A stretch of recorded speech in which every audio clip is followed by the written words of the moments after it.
दिल्ली में सरकार पूरी की पूरी फेल हो चुकी है। सरकार के किए हुए गड्ढों में गिर के लोगों की मौत हो रही है। 1.5 साल में दिल्ली का बेड़ा गर्क इस सरकार ने कर दिया। दिल्ली वालों का अब कोई सुनने वाला नहीं है। उनकी सुनने वाले अरविंद केजरीवाल थे, वो आज नहीं है। उत्तम नगर में एक युवक को बिहारी होने पर गोली मार दी गई।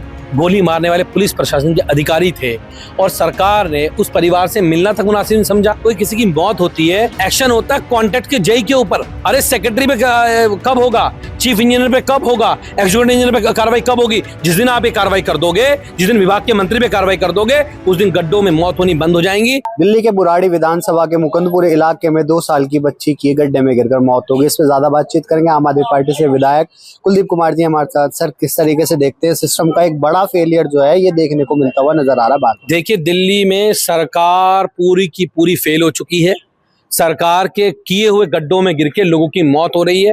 1.5 साल में दिल्ली का बेड़ा गर्क इस सरकार ने कर दिया।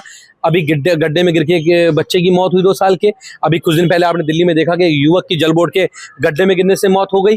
पालम में 9 लोगों की घर में आग लगने से मौत हो गई। विवेक विहार में 9 लोगों की घर में आग लगने से मौत हो गई। पूरी दिल्ली के अंदर जिस तरह की लापरवाही आज सरकार के द्वारा बरती जा रही है, वो निश्चित रूप से मुझे लगता है कि सरकार की बहुत बड़ी लापरवाही है और सरकार पूरी तरह फेल है। और सरकार अपनी जिम्मेदारी से भाग रही है। ना परिवार से मिलने जाते हैं, ना संवेदना व्यक्त करने जाते हैं, ना उनको 1 करोड़ का मुआवजा देते हैं, ना उनको नौकरी देते हैं, ना किसी अफसर पे कार्रवाई करते हैं। तो ये सरकार के सुनियोजित ढंग से दिल्ली के पूर्वांचल के लोगों को, दिल्ली के गरीब लोगों को परेशान करने का एक जरिया बना लिया है कि आप दिल्ली से भागो, आप दिल्ली से जाओ, सरकार तुम्हारी सुनने वाली नहीं है। और दिल्ली वालों का अब कोई सुनने वाला नहीं है। उनकी सुनने वाले अरविंद केजरीवाल थे, वो आज नहीं है। आम आदमी पार्टी प्रदर्शन कर रही है, सड़क पे लड़ रही है और भारतीय जनता पार्टी के लोग आराम से इसी कमरे में बैठ के एक दूसरे को खीर खिलाने में व्यस्त हैं। वहीं पर अगर बात करी जाए भारतीय जनता पार्टी की, लगातार बातें करते हुए नजर आते हैं कि हम सड़कें बना रहे हैं। अगर आउटर दिल्ली की भी बात करेंगे तो जो देखेंगे, जो मुकुंदपुर वाला जो रास्ता है, जो जीटी करनाल रोड से जाना रहता है, उसकी भी जो है दोबारा से खुदाई होकर दोबारा बनता हुआ चालू होता है।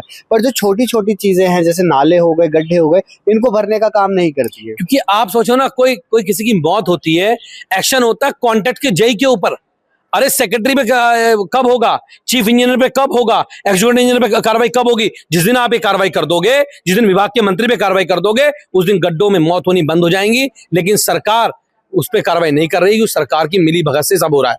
वहीं पर अगर उत्तम नगर की बात करें तो उत्तम नगर में भी आम आदमी पार्टी ने भारी प्रदर्शन करा था गड्ढे के चलते हुए। तो इस बार भी क्या ऐसे कुछ रणनीतियां रहने वाली है? उत्तम नगर में एक युवक को बिहारी होने पर गोली मार दी गई। गोली मारने वाले पुलिस प्रशासन के अधिकारी थे और सरकार ने उस परिवार से मिलना तक मुनासिब नहीं समझा। मुख्यमंत्री उस परिवार के घर तक नहीं गई। आप सोचो, दिल्ली में, देश की राजधानी में बिहार का होने की वजह से अगर किसी को गोली मार दी जाएगी, क्योंकि नफरत इस कदर लोगों के दिमाग और दिल में भर दी गई है। और इस सब भारतीय जनता पार्टी की देन है। और सरकार से हमारी मांग है कि उस परिवार को, जो गरीब किराए पर रहता है, उसको 1 करोड़ की सहायता राशि दी जाए, उसके परिवार को नौकरी दी जाए और उसे न्याय मिले। हमसे बात करने के लिए तो ये था, हमारे साथ बातचीत करने के लिए और इस मुद्दे पर ज्यादा जानकारी देने के लिए कोंडली से विधायक हैं कुलदीप कुमार। फिलहाल के वजह से नहीं, इकरा टाइम्स के लिए दिल्ली से अभिषेक सिंह।